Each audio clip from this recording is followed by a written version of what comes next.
സകലത്തിൻ്റെയും സൃഷ്ടാവും പിതാവുമായ ദൈവത്തിൻ്റെയും കർത്താവായ യേശു ക്രിസ്തുവിൻ്റെയും നാമത്തിൽ ഏവർക്കും സ്നേഹവന്ദനം. ഇന്ന് ഏപ്രിൽ 18. ഇന്ന് നമ്മൾ വായിക്കുന്ന ആദ്യത്തെ വായനാഭാഗം ആവർത്തന പുസ്തകം 1-ാം അധ്യായം. ആവർത്തന പുസ്തകം 1-ാം അധ്യായം 1-ാം വാക്യം മുതൽ. സൂഫിനെതിരെ പാരാനും തോഫേലിനും ലാബാനും അസേരോത്തിനും ദീസാഹാബിനും നടുവെ യോർദാനക്കരെ മരുഭൂമിയിൽ അരാബയിൽ വെച്ച് മോശ എല്ലാ ഇസ്രായേലിനോട് പറഞ്ഞ വചനങ്ങൾ ആവിത്. സെയീർ പർവ്വതം വഴിയായി ഹോറേബിൽ നിന്ന് കാദേശ് ബർന്നയിലേക്ക് 11 ദിവസത്തെ വഴിയുണ്ട്.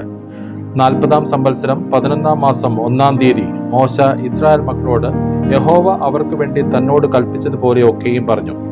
ഹെസ്ബോനിൽ പാർത്തിരുന്ന അമോര്യ രാജാവായ സീഹോനെയും അസ്തരോത്തിൽ പാർത്തിരുന്ന ബാശാൻ രാജാവായ ഓഗിനെയും എദ്രയിൽ വെച്ച് സംഹരിച്ച ശേഷം യോർദാനക്കരെ മോവാബ് ദേശത്ത് വെച്ച് മോശ ഈ ന്യായപ്രമാണം വിവരിച്ചു തുടങ്ങിയത് എങ്ങനെയെന്നാൽ, ഹോറേബിൽ വെച്ച് നമ്മുടെ ദൈവമായ യഹോവ നമ്മോട് കൽപ്പിച്ചത്, നിങ്ങൾ ഈ പർവ്വതത്തിങ്കൽ പാർത്തത് മതി. തിരിഞ്ഞ് യാത്ര ചെയ്ത് അമോര്യരുടെ പർവ്വതത്തിലേക്കും അതിൻ്റെ അയൽദേശങ്ങളായ അരാബ, മലനാട്, താഴ്വീതി, തെക്കേ ദേശം, കടൽക്കര എന്നിങ്ങനെയുള്ള കനാൻ ദേശത്തേക്കും ലെബാനോനിലേക്കും ഫ്രാത്ത് എന്ന മഹാനദി വരെയും പോകുവിൻ. ഇതാ ഞാൻ ആ ദേശം നിങ്ങളുടെ മുമ്പിൽ വെച്ചിരിക്കുന്നു. നിങ്ങൾ കടന്ന് യഹോവ നിങ്ങളുടെ പിതാക്കന്മാരായ അബ്രഹാമിനും ഇസഹാക്കിനും യാക്കോബിനും അവരുടെ സന്തതിക്കും കൊടുക്കുമെന്ന് അവരോട് സത്യം ചെയ്ത ദേശത്തെ കൈവശമാക്കുവിൻ. അക്കാലത്ത് ഞാൻ നിങ്ങളോട് പറഞ്ഞത്, എനിക്ക് ഏകനായി നിങ്ങളെ വഹിപ്പാൻ കഴിയുകയില്ല. നിങ്ങളുടെ ദൈവമായ യഹോവ നിങ്ങളെ വർദ്ധിപ്പിച്ചിരിക്കുന്നു. ഇതാ നിങ്ങൾ ഇന്ന് പെരുപ്പത്തിൽ ആകാശത്തിലെ നക്ഷത്രങ്ങൾ പോലെ ഇരിക്കുന്നു. നിങ്ങളുടെ പിതാക്കന്മാരുടെ ദൈവമായ യഹോവ നിങ്ങളെ ഇപ്പോൾ ഉള്ളതിനേക്കാൾ ഇനിയും 1000 ഇരട്ടിയാക്കി താൻ നിങ്ങളോട് അരുളി ചെയ്തതുപോലെ അനുഗ്രഹിക്കുമാറാകട്ടെ. ഞാൻ ഏകനായി നിങ്ങളുടെ ഭാരവും നിങ്ങളുടെ ചുമടും നിങ്ങളുടെ വ്യവഹാരങ്ങളും വഹിക്കുന്നത് എങ്ങനെ? അതത് ഗോത്രത്തിൽ നിന്ന് ജ്ഞാനവും വിവേകവും പ്രസിദ്ധിയുമുള്ള പുരുഷന്മാരെ തിരഞ്ഞെടുപ്പിൻ. അവരെ ഞാൻ നിങ്ങളുടെ തലവന്മാരാക്കും. അതിന് നിങ്ങൾ എന്നോട്, നീ പറഞ്ഞ കാര്യം നല്ലത് എന്ന് ഉത്തരം പറഞ്ഞു. ആകയാൽ ഞാൻ നിങ്ങളുടെ ഗോത്രത്തലവന്മാരായി ജ്ഞാനവും പ്രസിദ്ധിയുമുള്ള പുരുഷന്മാരെ 1000 പേർക്ക് അധിപതിമാർ, 100 പേർക്ക് അധിപതിമാർ, 50 പേർക്ക് അധിപതിമാർ, 10 പേർക്ക് അധിപതിമാർ, ഇങ്ങനെ നിങ്ങൾക്ക് തലവന്മാരും ഗോത്രപ്രമാണികളുമായി നിയമിച്ചു. അന്ന് ഞാൻ നിങ്ങളുടെ ന്യായാധിപന്മാരോട് ആജ്ഞാപിച്ചത്, നിങ്ങളുടെ സഹോദരന്മാർക്ക് തമ്മിലുള്ള കാര്യങ്ങളെ കേട്ട് ആർക്കെങ്കിലും സഹോദരനോടോ പരദേശിയോടോ വല്ല കാര്യവും ഉണ്ടായാൽ അത് നീതിയോടെ വിധിപ്പിൻ. ന്യായവിസ്താരത്തിൽ മുഖം നോക്കാതെ ചെറിയവന്റെ കാര്യവും വലിയവന്റെ കാര്യവും ഒരുപോലെ കേൾക്കണം. മനുഷ്യനെ ഭയപ്പെടരുത്, ന്യായവിധി ദൈവത്തിനുള്ളതല്ലോ. നിങ്ങൾക്ക് അധികം പ്രയാസമുള്ള കാര്യം എൻ്റെ അടുക്കൽ കൊണ്ടുവരുവിൻ, അത് ഞാൻ തീർക്കും. അങ്ങനെ നിങ്ങൾ ചെയ്യേണ്ടുന്ന കാര്യങ്ങളൊക്കെയും ഞാൻ അക്കാലത്ത് നിങ്ങളോട് കൽപ്പിച്ചുവല്ലോ. പിന്നെ നമ്മുടെ ദൈവമായ യഹോവ നമ്മോട് കൽപ്പിച്ചതുപോലെ നാം ഹോറേബിൽ നിന്ന് പുറപ്പെട്ട ശേഷം നിങ്ങൾ കണ്ട ഭയങ്കരമായ മഹാമരുഭൂമിയിൽ കൂടി നാം അമോര്യരുടെ മലനാട്ടിലേക്കുള്ള വഴിയായി സഞ്ചരിച്ച് കാദേശ് ബർന്നയിലെത്തി. അപ്പോൾ ഞാൻ നിങ്ങളോട്, നമ്മുടെ ദൈവമായ യഹോവ നമുക്ക് തരുന്ന അമോര്യരുടെ മലനാട് വരെ നിങ്ങൾ എത്തിയിരിക്കുന്നുവല്ലോ. ഇതാ നിന്റെ ദൈവമായ യഹോവ ആ ദേശം നിന്റെ മുമ്പിൽ വെച്ചിരിക്കുന്നു. നിന്റെ പിതാക്കന്മാരുടെ ദൈവമായ യഹോവ നിന്നോട് അരുളി ചെയ്തതുപോലെ നീ ചെന്ന് അത് കൈവശമാക്കിക്കൊള്ളുക. ഭയപ്പെടരുത്, അധൈര്യപ്പെടുകയും അരുത് എന്ന് പറഞ്ഞു. എന്നാലേ നിങ്ങൾ എല്ലാവരും അടുത്തു വന്ന് നാം ചില ആളുകളെ മുമ്പ് കൂട്ടി അയക്കുക. അവർ ദേശം ഉറ്റുനോക്കിയിട്ട് നാം ചെല്ലേണ്ടുന്ന വഴിയെയും പോകേണ്ടുന്ന പട്ടണങ്ങളെയും കുറിച്ച് വർത്തമാനം കൊണ്ടുവരട്ടെ എന്ന് പറഞ്ഞു. ആ വാക്ക് എനിക്ക് ബോധിച്ചു. ഞാൻ ഓരോ ഗോത്രത്തിൽ നിന്ന് ഓരോ ആൾ വീതം 12 പേരെ നിങ്ങളുടെ കൂട്ടത്തിൽ നിന്ന് തിരഞ്ഞെടുത്തു. അവർ പുറപ്പെട്ട് പർവ്വതത്തിൽ കയറി എസ്കോൽ താഴ്വരയോളം ചെന്ന് ദേശം ഒറ്റുനോക്കി. ദേശത്തിലെ ഫലവും ചിലത് അവർ കൈവശമാക്കിക്കൊണ്ട് നമ്മുടെ അടുക്കൽ വന്ന് വർത്തമാനമെല്ലാം അറിയിച്ചു. നമ്മുടെ ദൈവമായ യഹോവ നമുക്ക് തരുന്ന ദേശം നല്ലത് എന്ന് പറഞ്ഞു. എന്നാൽ കയറി പോകുവാൻ നിങ്ങൾക്ക് മനസ്സില്ലാതെ നിങ്ങളുടെ ദൈവമായ യഹോവയുടെ കൽപ്പന നിങ്ങൾ മറുത്തു. യഹോവ നമ്മെ പകയ്ക്കയാൽ നമ്മെ നശിപ്പിപ്പാൻ തക്കവണ്ണം അമോര്യരുടെ കയ്യിൽ ഏൽപ്പിക്കേണ്ടതിന് മിസ്രയീം ദേശത്ത് നിന്ന് കൊണ്ടുവന്നിരിക്കുന്നു. എവിടേക്കാകുന്നു നാം കയറിപ്പോകുന്നത്? ജനങ്ങൾ നമ്മേക്കാൾ വലിയവരും ദീർഘകായന്മാരും പട്ടണങ്ങൾ വലിയവയും ആകാശത്തോളം എത്തുന്ന മതിലുള്ളവയുമാകുന്നു. ഞങ്ങൾ അവിടെ അനാക്കരെയും കണ്ടു എന്ന് പറഞ്ഞ് നമ്മുടെ സഹോദരന്മാർ നമ്മുടെ ഹൃദയം ഉരുക്കിയിരിക്കുന്നു എന്നിങ്ങനെ നിങ്ങൾ നിങ്ങളുടെ കൂടാരങ്ങളിൽ വെച്ച് പിറുപിറുത്തു പറഞ്ഞു. അപ്പോൾ ഞാൻ നിങ്ങളോട്, നിങ്ങൾ ഭ്രമിക്കരുത്, അവരെ ഭയപ്പെടുകയും അരുത്. നിങ്ങളുടെ ദൈവമായ യഹോവ നിങ്ങളുടെ മുമ്പിൽ നടക്കുന്നു. നിങ്ങൾ കാണുക, അവൻ മിസ്രയീമിലും മരുഭൂമിയിലും ചെയ്തതുപോലെ ഒക്കെയും നിങ്ങൾക്ക് വേണ്ടി യുദ്ധം ചെയ്യും. ഒരു മനുഷ്യൻ തന്റെ മകനെ വഹിക്കുന്നത് പോലെ നിങ്ങൾ ഈ സ്ഥലത്തെത്തുവോളം നടന്ന എല്ലാ വഴിയിലും നിങ്ങളുടെ ദൈവമായ യഹോവ നിങ്ങളെ വഹിച്ചു എന്ന് നിങ്ങൾ കണ്ടുവല്ലോ എന്ന് പറഞ്ഞു. ഇതെല്ലാമായിട്ടും പാളയമിറങ്ങേണ്ടതിന് നിങ്ങൾക്ക് സ്ഥലം അന്വേഷിപ്പാനും നിങ്ങൾ പോകേണ്ടുന്ന വഴി നിങ്ങൾക്ക് കാണിച്ചു തരുവാനും രാത്രി അഗ്നിയിലും പകൽ മേഘത്തിലും നിങ്ങൾക്ക് മുമ്പായി നടന്ന നിങ്ങളുടെ ദൈവമായ യഹോവയെ നിങ്ങൾ വിശ്വസിച്ചില്ല. ആകയാൽ യഹോവ നിങ്ങളുടെ വാക്ക് കേട്ട് കോപിച്ചു. ഞാൻ നിങ്ങളുടെ പിതാക്കന്മാർക്ക് കൊടുക്കുമെന്ന് സത്യം ചെയ്തിട്ടുള്ള നല്ല ദേശം ഈ ദുഷ്ടതലമുറയിലെ പുരുഷന്മാർ ആരും കാണുകയില്ല. യെഫുന്നയുടെ മകനായ കാലേബ് മാത്രം അത് കാണുകയും അവൻ യഹോവയെ പൂർണ്ണമായി പറ്റി നിന്നുകൊണ്ട് അവനും അവന്റെ പുത്രന്മാർക്കും അവൻ ചവിട്ടിയ ദേശം ഞാൻ കൊടുക്കുകയും ചെയ്യുമെന്ന് സത്യം ചെയ്തു കൽപ്പിച്ചു. യഹോവ നിങ്ങളുടെ നിമിത്തം എന്നോട് കോപിച്ച് കൽപ്പിച്ചത്, നീയും അവിടെ ചെല്ലുകയില്ല, നിന്റെ ശുശ്രൂഷകനായ നൂന്റെ മകൻ യോശുവ അവിടെ ചെല്ലും. അവനെ ധൈര്യപ്പെടുത്തുക, അവനാകുന്നു ഇസ്രായേലിന് അത് കൈവശമാക്കി കൊടുക്കേണ്ടത്. കൊള്ളയാകുമെന്ന് നിങ്ങൾ പറഞ്ഞ നിങ്ങളുടെ കുഞ്ഞുകുട്ടികളും ഇന്ന് ഗുണദോഷങ്ങളെ തിരിച്ചറിയാത്ത നിങ്ങളുടെ മക്കളും അവിടെ ചെല്ലും. അവർക്ക് ഞാൻ അത് കൊടുക്കും, അവർ അത് കൈവശമാക്കും. നിങ്ങൾ തിരിഞ്ഞ് ചെങ്കടൽ വഴിയായി മരുഭൂമിയിലേക്ക് യാത്ര ചെയ്യുവിൻ. അതിന് നിങ്ങൾ എന്നോട്, ഞങ്ങൾ യഹോവയോട് പാപം ചെയ്തിരിക്കുന്നു, നമ്മുടെ ദൈവമായ യഹോവ ഞങ്ങളോട് കൽപ്പിച്ചതുപോലെ ഒക്കെയും ഞങ്ങൾ പോയി യുദ്ധം ചെയ്യും എന്ന് ഉത്തരം പറഞ്ഞു. അങ്ങനെ നിങ്ങൾ ഓരോരുത്തൻ താന്താന്റെ യുദ്ധായുധം ധരിച്ച് പർവ്വതത്തിൽ കയറുവാൻ തുനിഞ്ഞു. എന്നാൽ യഹോവ എന്നോട്, നിങ്ങൾ പോകരുത്, യുദ്ധം ചെയ്യരുത്, ഞാൻ നിങ്ങളുടെ ഇടയിലില്ല, ശത്രുക്കളോട് നിങ്ങൾ തോറ്റുപോകും എന്ന് അവരോട് പറക എന്ന് കൽപ്പിച്ചു. അങ്ങനെ ഞാൻ നിങ്ങളോട് പറഞ്ഞു. എന്നാൽ നിങ്ങൾ കേൾക്കാതെ യഹോവയുടെ കൽപ്പന മറുത്ത് അഹമ്മദിയോടെ പർവ്വതത്തിൽ കയറി. ആ പർവ്വതത്തിൽ കൂടിയിരുന്ന അമോര്യർ നിങ്ങളുടെ നേരെ പുറപ്പെട്ടു വന്ന് തേനീച്ച പോലെ നിങ്ങളെ പിന്തുടർന്ന് സെയീരിൽ ഹൊർമ വരെ ചിഹ്നിച്ചു കളഞ്ഞു. നിങ്ങൾ മടങ്ങി വന്ന് യഹോവയുടെ മുമ്പാകെ കരഞ്ഞു. എന്നാൽ യഹോവ നിങ്ങളുടെ നിലവിളി കേട്ടില്ല, നിങ്ങളുടെ അപേക്ഷയ്ക്ക് ചെവി തന്നതുമില്ല. അങ്ങനെ നിങ്ങൾ കാദേശിൽ പാർത്ത ദീർഘകാലമൊക്കെയും അവിടെ താമസിക്കേണ്ടി വന്നു. ഇന്ന് നമ്മൾ വായിക്കുന്ന രണ്ടാമത്തെ വായനാഭാഗം സദൃശവാക്യങ്ങൾ 28-ാം അധ്യായം. സദൃശവാക്യങ്ങൾ 28-ാം അധ്യായം 1-ാം വാക്യം മുതൽ. ആരും ഓടിക്കാതെ ദുഷ്ടന്മാർ ഓടിപ്പോകുന്നു, നീതിമാന്മാരോ ബാലസിംഹം പോലെ നിർഭയമായിരിക്കുന്നു. ദേശത്തെ അതിക്രമ നിമിത്തം അതിലെ പ്രഭുക്കന്മാർ പലരായിരിക്കുന്നു. ബുദ്ധിയും പരിജ്ഞാനവും ഉള്ളവർ മുഖാന്തരമോ അതിന്റെ വ്യവസ്ഥ ദീർഘമായി നിൽക്കുന്നു. അഗതികളെ പീഡിപ്പിക്കുന്ന ദരിദ്രൻ വിളവിനെ വെച്ചേക്കാതെ ഒഴുക്കിക്കളയുന്ന മഴ പോലെയാകുന്നു. ന്യായപ്രമാണത്തെ ഉപേക്ഷിക്കുന്നവർ ദുഷ്ടനെ പ്രശംസിക്കുന്നു, ന്യായപ്രമാണത്തെ കാക്കുന്നവരോ അവരോട് എതിർക്കുന്നു. ദുഷ്ടന്മാർ ന്യായം തിരിച്ചറിയുന്നില്ല, യഹോവയെ അന്വേഷിക്കുന്നവരോ സകലവും തിരിച്ചറിയുന്നു. തന്റെ വഴികളിൽ വക്രനായി നടക്കുന്ന ധനവാനേക്കാൾ പരമാർത്ഥയിൽ നടക്കുന്ന ദരിദ്രൻ ഉത്തമൻ. ന്യായപ്രമാണത്തെ പ്രമാണിക്കുന്നവൻ ബുദ്ധിയുള്ള മകൻ. അതിഭക്ഷകന്മാർക്ക് സഖിയായവനോ അപ്പനെ അപമാനിക്കുന്നു. പലിശയും ലാഭവും വാങ്ങി സമ്പത്ത് വർദ്ധിപ്പിക്കുന്നവൻ അഗതികളോട് കൃപാലുവായവനു വേണ്ടി അത് ശേഖരിക്കുന്നു. ന്യായപ്രമാണം കേൾക്കാതെ ചെവി തിരിച്ചു കളഞ്ഞാൽ അവന്റെ പ്രാർത്ഥന തന്നെയും വെറുപ്പാകുന്നു. നേരുള്ളവരെ ദുർമാർഗത്തിലേക്ക് തെറ്റിക്കുന്നവൻ താൻ കുഴിച്ച കുഴിയിൽ തന്നെ വീഴും. നിഷ്കളങ്കന്മാരോ നന്മ അവകാശമാക്കും. ധനവാൻ തനിക്ക് തന്നെ ജ്ഞാനിയായി തോന്നുന്നു, ബുദ്ധിയുള്ള അഗതിയോ അവനെ ശോധന ചെയ്യുന്നു.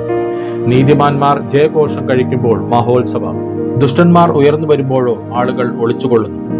തന്റെ ലംഘനങ്ങളെ മറയ്ക്കുന്നവന് ശുഭം വരികയില്ല, അവയെ ഏറ്റുപറഞ്ഞ് ഉപേക്ഷിക്കുന്നവനോ കരുണ ലഭിക്കും. എപ്പോഴും ഭയത്തോടിരിക്കുന്ന മനുഷ്യൻ ഭാഗ്യവാൻ, ഹൃദയത്തെ കഠിനമാക്കുന്നവനോ അനർത്ഥത്തിൽ അകപ്പെടും. അഗതികളിൽ കർത്തൃത്വം നടത്തുന്ന ദുഷ്ടൻ ഗർജിക്കുന്ന സിംഹത്തിനും ഇര തേടി നടക്കുന്ന കരടിക്കും തുല്യൻ. ബുദ്ധിഹീനനായ പ്രഭു മഹാപീഡകനുമാകുന്നു, ദ്രവ്യാഗ്രഹം വെറുക്കുന്നവനോ ദീർഘായുസോടെയിരിക്കും. രക്തപാതക ഭാരം ചുമക്കുന്നവൻ കുഴിയിലേക്ക് ബന്ധപ്പെടും, അവനെ ആരും തടുക്കരുത്. നിഷ്കളങ്കനായി നടക്കുന്നവൻ രക്ഷിക്കപ്പെടും, നടപ്പിൽ വക്രതയുള്ളവനോ പെട്ടെന്ന് വീഴും. നിലം കൃഷി ചെയ്യുന്നവന് ആഹാരം സമൃദ്ധിയായി കിട്ടും, നിസാരന്മാരെ പിൻചെല്ലുന്നവനോ വേണ്ടുവോളം ദാരിദ്ര്യം അനുഭവിക്കും. വിശ്വസ്ത പുരുഷൻ അനുഗ്രഹ സമ്പൂർണൻ, ധനവാനാകേണ്ടതിന് ബന്ധപ്പെടുന്നവനോ ശിക്ഷ വരാതിരിക്കയില്ല. മുഖദാക്ഷിണ്യം കാണിക്കുന്നത് നന്നല്ല, ഒരു കഷ്ണം അപ്പത്തിനായും മനുഷ്യൻ അന്യായം ചെയ്യും. കണ്ണുകടിയുള്ളവൻ ധനവാനാകുവാൻ ബന്ധപ്പെടുന്നു, ബുദ്ധിമുട്ട് വരുമെന്ന് അവൻ അറിയുന്നതുമില്ല. ചക്കര വാക്ക് പറയുന്നവനേക്കാൾ ശാസിക്കുന്നവന് പിന്നീട് പ്രീതി ലഭിക്കും. അപ്പനോടോ അമ്മയോടോ പിടിച്ചു പറിച്ചിട്ട് അത് അക്രമമല്ല എന്ന് പറയുന്നവൻ നാശകന്റെ സഖി. അത്യാഗ്രഹമുള്ളവൻ വഴക്കുണ്ടാക്കുന്നു, യഹോവയിൽ ആശ്രയിക്കുന്നവനോ പുഷ്ടി പ്രാപിക്കും.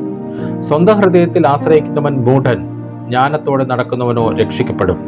ദരിദ്രന് കൊടുക്കുന്നവന് കുറച്ചിലുണ്ടാകുകയില്ല, കണ്ണ് അടച്ചു കളയുന്നവനോ ഏറെ ഒരു ശാപമുണ്ടാകും. ദുഷ്ടന്മാർ ഉയർന്നു വരുമ്പോൾ ആളുകൾ ഒളിച്ചുകൊള്ളുന്നു, അവർ നശിക്കുമ്പോഴോ നീതിമാന്മാർ വർദ്ധിക്കുന്നു. ഇന്ന് നമ്മൾ വായിക്കുന്ന മൂന്നാമത്തെ വായനാഭാഗം യോഹന്നാൻ എഴുതിയ സുവിശേഷം 11-ാം അധ്യായം. യോഹന്നാൻ എഴുതിയ സുവിശേഷം 11-ാം അധ്യായം 1-ാം വാക്യം മുതൽ. മറിയയുടെയും അവളുടെ സഹോദരി മാർത്തയുടെയും ഗ്രാമമായ ബഥാനിയിലെ ലാസർ എന്ന ഒരുത്തൻ ദീനമായി കിടന്നു. ഈ മറിയായിരുന്നു കർത്താവിനെ പരിമള തൈലം പൂശി തന്റെ തലമുടി കൊണ്ട് അവന്റെ കാൽ തുടച്ചത്. അവളുടെ സഹോദരനായ ലാസർ ആയിരുന്നു ദീനമായി കിടന്നത്. ആ സഹോദരിമാർ അവന്റെ അടുക്കൽ ആളയച്ചു, കർത്താവെ, നിനക്ക് പ്രിയനായവൻ ദീനമായി കിടക്കുന്നു എന്ന് പറയിച്ചു. യേശു അത് കേട്ടിട്ട്, ഈ ദീനം മരണത്തിനായിട്ടല്ല, ദൈവപുത്രൻ മഹത്വപ്പെടേണ്ടതിന് ദൈവത്തിന്റെ മഹത്വത്തിനായിട്ടത്രേ എന്ന് പറഞ്ഞു. യേശു മാർത്തയെയും അവളുടെ സഹോദരിയെയും ലാസറിനെയും സ്നേഹിച്ചു. എന്നിട്ടും അവൻ ദീനമായി കിടക്കുന്നു എന്ന് കേട്ടാറേ താൻ അന്നിരുന്ന സ്ഥലത്ത് 2 ദിവസം പാർത്തു. അതിനുശേഷം അവൻ ശിഷ്യന്മാരോട്, നാം വീണ്ടും യഹൂദയിലേക്ക് പോക എന്ന് പറഞ്ഞു. ശിഷ്യന്മാർ അവനോട്, റബ്ബി, യഹൂദന്മാർ ഇപ്പോൾ തന്നെ നിന്നെ കല്ലെറിയുവാൻ ഭാവിച്ചുവല്ലോ, നീ പിന്നെയും അവിടെ പോകുന്നുവോ എന്ന് ചോദിച്ചു. അതിന് യേശു, പകലിന് 12 മണി നേരം ഇല്ലയോ? പകൽ സമയത്ത് നടക്കുന്നവൻ ഈ ലോകത്തിന്റെ വെളിച്ചം കാണുന്നത് കൊണ്ട് ഇടറുന്നില്ല. രാത്രിയിൽ നടക്കുന്നവനോ അവന് വെളിച്ചം ഇല്ലായ്ക കൊണ്ട് ഇടറുന്നു എന്ന് ഉത്തരം പറഞ്ഞു. ഇത് പറഞ്ഞിട്ട് അവൻ, നമ്മുടെ സ്നേഹിതനായ ലാസർ നിദ്ര കൊള്ളുന്നു, എങ്കിലും ഞാൻ അവനെ ഉണർത്തുവാൻ പോകുന്നു എന്ന് അവരോട് പറഞ്ഞു. ശിഷ്യന്മാർ അവനോട്, കർത്താവെ, അവൻ നിദ്ര കൊള്ളുന്നുവെങ്കിൽ അവന് സൗഖ്യം വരും എന്ന് പറഞ്ഞു. യേശുവോ അവന്റെ മരണത്തെക്കുറിച്ചായിരുന്നു പറഞ്ഞത്. ഉറക്കം എന്ന നിദ്രയെക്കുറിച്ച് പറഞ്ഞു എന്ന് അവർക്ക് തോന്നിപ്പോയി. അപ്പോൾ യേശു സ്പഷ്ടമായി അവരോട്, ലാസർ മരിച്ചുപോയി. ഞാൻ അവിടെ ഇല്ലാഞ്ഞതുകൊണ്ട് നിങ്ങളെ വിചാരിച്ച് സന്തോഷിക്കുന്നു. നിങ്ങൾ വിശ്വസിപ്പാൻ ഇടയാകുമല്ലോ. എന്നാൽ നാം അവന്റെ അടുക്കൽ പോകുന്നു എന്ന് പറഞ്ഞു. ദിദിമോസ് എന്നു പേരുള്ള തോമസ് സഹശിഷ്യന്മാരോട്, അവനോടുകൂടി മരിക്കേണ്ടതിന് നാമും പോക എന്ന് പറഞ്ഞു. യേശു അവിടെ എത്തിയപ്പോൾ അവനെ കല്ലറയിൽ വെച്ചിട്ട് 4 ദിവസമായി എന്ന് അറിഞ്ഞു. ബഥാനിയ യെരുശലേമിനരികെ ഏകദേശം 2 നാഴിക ദൂരത്തായിരുന്നു. മാർത്തയെയും മറിയയെയും സഹോദരനെ കുറിച്ച് ആശ്വസിപ്പിക്കേണ്ടതിന് പല യഹൂദന്മാരും അവരുടെ അടുക്കൽ വന്നിരുന്നു. യേശു വരുന്നു എന്ന് കേട്ടിട്ട് മാർത്ത അവനെ എതിരേൽപ്പാൻ ചെന്നു. മറിയയോ വീട്ടിലിരുന്നു. മാർത്ത യേശുവിനോട്, കർത്താവെ, നീ ഇവിടെ ഉണ്ടായിരുന്നുവെങ്കിൽ എൻ്റെ സഹോദരൻ മരിക്കയില്ലായിരുന്നു. ഇപ്പോഴും നീ ദൈവത്തോട് എന്തപേക്ഷിച്ചാലും ദൈവം നിനക്ക് തരും എന്ന് ഞാൻ അറിയുന്നു എന്ന് പറഞ്ഞു. യേശുവോട്, നിന്റെ സഹോദരൻ ഉയർത്തെഴുന്നേൽക്കും എന്ന് പറഞ്ഞു. മാർത്ത അവനോട്, ഒടുക്കത്തെ നാളിലെ പുനരുത്ഥാനത്തിൽ അവൻ ഉയർത്തെഴുന്നേൽക്കും എന്ന് ഞാൻ അറിയുന്നു എന്ന് പറഞ്ഞു. യേശുവോട്, ഞാൻ തന്നെ പുനരുത്ഥാനവും ജീവനുമാകുന്നു. എന്നിൽ വിശ്വസിക്കുന്നവൻ മരിച്ചാലും ജീവിക്കും. ജീവിച്ചിരുന്ന് എന്നിൽ വിശ്വസിക്കുന്നവനാരും ഒരു നാളും മരിക്കയില്ല. ഇത് നീ വിശ്വസിക്കുന്നുവോ എന്ന് പറഞ്ഞു. അവൾ അവനോട്, ഉവ്വ് കർത്താവേ, ലോകത്തിൽ വരുവാനുള്ള ദൈവപുത്രനായ ക്രിസ്തു നീ തന്നെ എന്ന് ഞാൻ വിശ്വസിച്ചിരിക്കുന്നു എന്ന് പറഞ്ഞിട്ട് പോയി തന്റെ സഹോദരിയായ മറിയെ സ്വകാര്യമായി വിളിച്ചു. ഗുരു വന്നിട്ടുണ്ട്, നിന്നെ വിളിക്കുന്നു എന്ന് പറഞ്ഞു. അവൾ കേട്ട ഉടനെ എഴുന്നേറ്റ് അവന്റെ അടുക്കൽ വന്നു. യേശു അതുവരെ ഗ്രാമത്തിൽ കടക്കാതെ മാർത്ത അവനെ എതിരേറ്റ സ്ഥലത്ത് തന്നെയായിരുന്നു. വീട്ടിൽ അവളോടുകൂടി ഇരുന്ന് അവളെ ആശ്വസിപ്പിക്കുന്ന യഹൂദന്മാർ മറിയ വേഗം എഴുന്നേറ്റ് പോകുന്നത് കണ്ടിട്ട് അവൾ കല്ലറക്കൽ കരവാൻ പോകുന്നു എന്ന് വിചാരിച്ച് പിൻചെന്നു. യേശു ഇരിക്കുന്നിടത്ത് മറിയ എത്തി അവനെ കണ്ടിട്ട് അവന്റെ കാൽക്കൽ വീണു. കർത്താവെ, നീ ഇവിടെ ഉണ്ടായിരുന്നുവെങ്കിൽ എൻ്റെ സഹോദരൻ മരിക്കയില്ലായിരുന്നു എന്ന് പറഞ്ഞു. അവൾ കരയുന്നതും അവളോടുകൂടെ വന്ന യഹൂദന്മാർ കരയുന്നതും യേശു കണ്ടിട്ട് ഉള്ളം നൊന്ന് കലങ്ങി അവനെ വെച്ചത് എവിടെയെന്ന് ചോദിച്ചു. കർത്താവെ, വന്ന് കാണുക എന്ന് അവർ അവനോട് പറഞ്ഞു. യേശു കണ്ണുനീർ വാർത്തു. ആകയാൽ യഹൂദന്മാർ, കണ്ടോ, അവനോട് എത്ര പ്രിയമുണ്ടായിരുന്നു എന്ന് പറഞ്ഞു. ചിലരോ, കുരുടന്റെ കണ്ണ് തുറന്ന ഇവനെ മരിക്കാതാക്കുവാൻ കഴിഞ്ഞില്ലയോ എന്ന് പറഞ്ഞു. യേശു പിന്നെയും ഉള്ളം നൊന്ത് കല്ലറയ്ക്കലെത്തി. അത് ഒരു ഗുഹയായിരുന്നു. ഒരു കല്ലും അതിന്മേൽ വെച്ചിരുന്നു. കല്ല് നീക്കുവിൻ എന്ന് യേശു പറഞ്ഞു. മരിച്ചവന്റെ സഹോദരിയായ മാർത്ത, കർത്താവെ, നാറ്റം വെച്ചു തുടങ്ങി, 4 ദിവസമായല്ലോ എന്ന് പറഞ്ഞു. യേശു അവളോട്, വിശ്വസിച്ചാൽ നീ ദൈവത്തിന്റെ മഹത്വം കാണും എന്ന് ഞാൻ നിന്നോട് പറഞ്ഞില്ലയോ എന്ന് പറഞ്ഞു. അവർ കല്ല് നീക്കി. യേശു മേലോട്ട് നോക്കി, പിതാവേ, നീ എൻ്റെ അപേക്ഷ കേട്ടതിനാൽ ഞാൻ നിന്നെ വാഴ്ത്തുന്നു. നീ എപ്പോഴും എൻ്റെ അപേക്ഷ കേൾക്കുന്നുവെന്ന് ഞാൻ അറിഞ്ഞിരിക്കുന്നു. എങ്കിലും നീ എന്നെ അയച്ചുവെന്ന് ചുറ്റും നിൽക്കുന്ന പുരുഷാരം വിശ്വസിക്കേണ്ടതിന് അവരുടെ നിമിത്തം ഞാൻ പറയുന്നു എന്ന് പറഞ്ഞു. ഇങ്ങനെ പറഞ്ഞിട്ട് അവൻ, ലാസറെ, പുറത്തു വരിക എന്ന് ഉറക്കെ വിളിച്ചു. മരിച്ചവൻ പുറത്തു വന്നു. അവന്റെ കാലും കൈയും ശീല കൊണ്ട് കെട്ടിയും മുഖം റുമാൽ കൊണ്ട് മൂടിയുമിരുന്നു. അവന്റെ കെട്ടഴിപ്പിൻ, അവൻ പോകട്ടെ എന്ന് യേശു അവരോട് പറഞ്ഞു. മറിയയുടെ അടുക്കൽ വന്ന യഹൂദന്മാരിൽ പലരും അവൻ ചെയ്തത് കണ്ടിട്ട് അവനിൽ വിശ്വസിച്ചു. എന്നാൽ ചിലർ പരീശന്മാരുടെ അടുക്കൽ പോയി യേശു ചെയ്തത് അവരോട് അറിയിച്ചു. മഹാപുരോഹിതന്മാരും പരീശന്മാരും സംഘം കൂടി, നാം എന്തു ചെയ്യണ്ടു? ഈ മനുഷ്യൻ വളരെ അടയാളങ്ങൾ ചെയ്യുന്നുവല്ലോ. അവനെ ഇങ്ങനെ വിട്ടയച്ചാൽ എല്ലാവരും അവനിൽ വിശ്വസിക്കും. റോമാക്കാരും വന്ന് നമ്മുടെ സ്ഥലത്തെയും ജനത്തെയും എടുത്തു കളയുമെന്ന് പറഞ്ഞു. അവരിൽ ഒരുത്തൻ, ആ സംവത്സരത്തെ മഹാപുരുതനായ കയ്യഫാവ് തന്നെ അവരോട്, നിങ്ങൾ ഒന്നും അറിയുന്നില്ല, ജനം മുഴുവനും നശിച്ചു പോകാതെ വണ്ണം ഒരു മനുഷ്യൻ ജാതിക്ക് വേണ്ടി മരിക്കുന്നത് നന്ന് എന്ന് ഓർക്കുന്നതുമില്ല എന്ന് പറഞ്ഞു. അവനിത് സ്വയമായി പറഞ്ഞതല്ല, താൻ ആ സംവത്സരത്തെ മഹാപുരോഹിതൻ ആകയാൽ ജനത്തിനു വേണ്ടി യേശു മരിപ്പാനിരിക്കുന്നു എന്ന് പ്രവചിച്ചതത്രേ. ജനത്തിനു വേണ്ടി മാത്രമല്ല, ചിതറിയിരിക്കുന്ന ദൈവമക്കളെ ഒന്നായിട്ട് ചേർക്കേണ്ടതിനും തന്നെ. അന്നു മുതൽ അവർ അവനെ കൊല്ലുവാൻ ആലോചിച്ചു. അതുകൊണ്ട് യേശു യഹൂദന്മാരുടെ ഇടയിൽ പിന്നെ പരസ്യമായി നടക്കാതെ അവിടം വിട്ട് മരുഭൂമിക്കരികെ എഫ്രൈം എന്ന പട്ടണത്തിലേക്ക് വാങ്ങി ശിഷ്യന്മാരുമായി അവിടെ പാർത്തു. യഹൂദന്മാരുടെ പെസഹ അടുത്തിരിക്കയാൽ പലരും തങ്ങൾക്ക് ശുദ്ധി വരുത്തുവാൻ പെസഹയ്ക്ക് മുമ്പേ നാട്ടിൽ നിന്ന് യെരുശലേമിലേക്ക് പോയി. അവർ യേശുവിനെ അന്വേഷിച്ച് ദൈവാലയത്തിൽ നിന്നുകൊണ്ട്, എന്ത് തോന്നുന്നു, അവൻ പെരുന്നാൾക്ക് വരികയില്ലയോ എന്ന് തമ്മിൽ പറഞ്ഞു.